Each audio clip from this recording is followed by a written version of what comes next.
Guys welcome back to our channel Diana Deepti. మా channel first time చూస్తున్నట్లయితే like చేయండి, share చేయండి, కామెంట్ చేయండి, సబ్స్క్రైబ్ చేయడం మాత్రం మర్చిపోకండి. ఈరోజైతే ఈవినింగ్ స్నాక్ చేయబోతున్నాను. చాలా ఎమ్మీగా క్రిస్పీగా ఉంటుంది. ఏంటో చూసేసేయండి.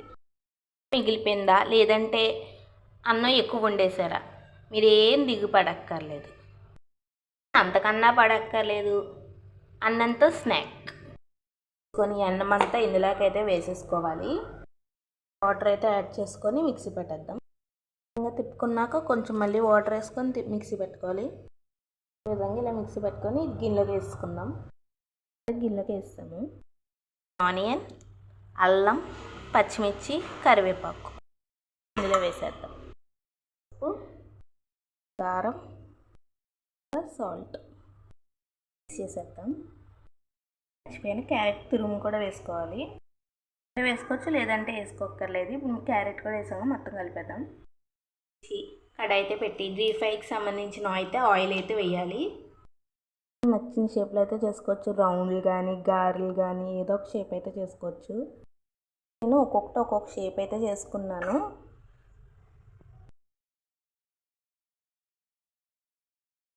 కింద ఒక్కొక్కటి అయితే వేసుకోవాలి జాగ్రత్తగా. కానీ కలపకూడదు, ఎందుకంటే అంటుకుపోతాయి. సో లోపలనే దొరకదు. సో అందుకని వేసిన ఒక 2 నిమిషాలకు అప్పుడు కలుపుకోవాలి. అవి తీసేసాక అప్పుడు ఇది వేద్దాము.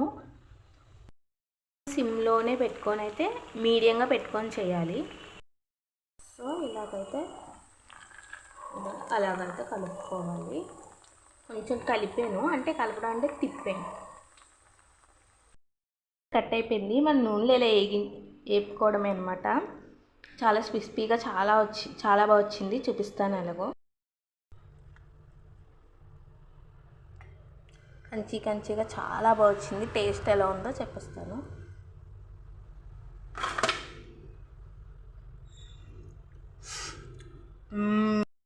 చాలా ఎమ్మీగా క్రిస్పీగా చాలా బాగుంది. ఇంకా వెయ్యి అనుకుంటారు కదా, మా వాళ్ళు చిన్నపిల్లలు వచ్చారు, వాళ్ళు వాయి ఎత్తుంటేనే లాగించేసారనమాట. చాలా అంటే చాలా బాగుంది.